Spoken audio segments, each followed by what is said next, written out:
Not only are the Pelicans allowing the most three-pointers of any team in the NBA at 15.8 per game, the Pelicans are also 26th in three-point percentage at 33.4% this season. So the perimeter has been a struggle. They're allowing them and they're not making them. And in today's NBA, that's not the greatest sign. I'm not sure if you're familiar with the book Sprawl Ball by Kurt Goldsberry, but I'm currently reading that, and I posted something yesterday on Twitter about how the importance of the three has just continued to expand, and that's just common knowledge, right? In covering the NBA. But this is a three-point shooters league. That's what we're getting at. Games are won and lost at the three-point line. What does this team need to do, man? These are very glaring issues. I know you worked with the guards. What's going to be the difference going forward? How do they adjust to this? How do they start making shots? Is it working with Fred Vincent? What is it? Getting easier ones. You know, that's the biggest thing I see with this team is everything is so hard. And I talked about touching the paint before, but I'm looking at this team, they're 24th in assists in the league.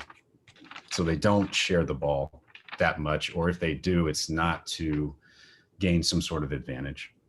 And they turn the ball over at a really high rate. So they're 26th in turnovers, and they're 22nd in fast break points. So that's a recipe of just utter, it's hard. It's really hard. Your defense is not generating points. But conversely, opponents are scoring really high off their turnovers. So points off turnovers, the Pelicans, I think, are 25th. And they're 20th in opponent fast break points. So they're giving up a lot of easy ones. And because they turn the ball over, that's where a lot of those threes are coming as well, in transition, right? Trying to get back, defending live ball turnovers, you just can't do it. Can't do it. It's a recipe for an L every night. But the biggest thing is, the assist thing is concerning because, like I mentioned, everybody wants Nikhil to play. He averages 1.8, 1.9. That's not moving the needle on most nights because most nights he won't have 37, right? And so how is Lonzo getting in the paint and kicking backside? One thing that we emphasized last year a lot was drive and kick. Get to the paint, get off it early, driving closeouts, and then making the play for the next guy, generally to the weak side corner. That was huge in Coach Finch's whole philosophy of what we were trying to do. Get the ball up early, make the first easy entry pass, and then drive closeouts from there and touch the paint and find Brandon Ingram's attempts are way too hard. Like a lot of the threes that the Pelicans take are contested. They're heavily contested shots. And a lot of it's due to stagnant. They're just standing there. Cutting will help that. Backdoor cut, bang, one to the back, weak side. Something like everything is pick and roll off the dribble, spin between the legs, step back, fade. It's just hard basketball to play. And I think that goes to, again, IQ. It's an IQ thing of a young group that everything they've done up until this point to make it up here is me, and go get 37, right? And now when you've got, and then all the player development work generally is by yourself, a 1-on-0 with some workout guy. And very rarely do you do the situational get and work with a teammate, using the DHO scenarios with the big and having clean DHO exchanges or dribble pitch exchanges to create advantages and get in the paint. And then fire backside and find those open guys. And then the next guy go. And everything is like a 1-2 pass offense. It's hard. It's hard to generate threes that way. But on the defensive end, somebody's got to keep somebody in front of them. I mean, that's just, at this point, that's just the bare, somebody keeps somebody in front of you. Pick up points, got to be higher.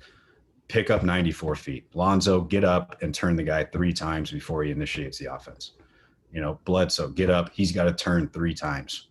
Just so you're putting some pressure, eat the clock a little bit, not going for a steal. You're just showing I'm here. A lot of times when I watch the Pelicans on defense, it's like I don't feel that they're in the gym. I don't, and a lot of that's due to communication, and they're just flat, dead, not guys are standing straight up and down, all that kind of stuff that you have with a young group. That's just part of it. This is the patience part. This is the process part. Everybody loves the Nikhils and the Kiras and all that, but they don't like the process that those guys have to go through, that the Brandon Ingrams have to go through to be able to close games, all that sort of thing. So keep somebody in front.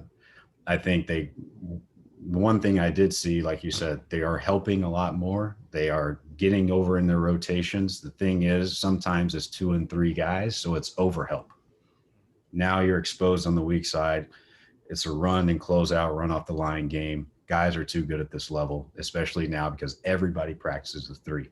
So again, that's going to come. Defending the 3-point line is going to come once they understand their rotations and they're comfortable with them, when they understand what guys are good at defensively. It's a defensive IQ as well as an offensive IQ. But it's hard to defend the 3-point line if you don't know how to create opportunities on the 3-point line on the other end.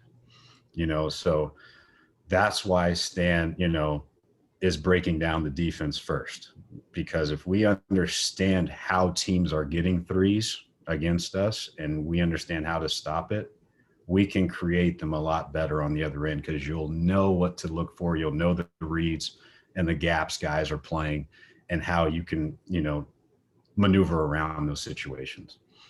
And so it's just teaching the IQ of the game first, but they will get better in that area. I think Stan will take care of that. It's just everything is so hard on offense because everything's pound right now.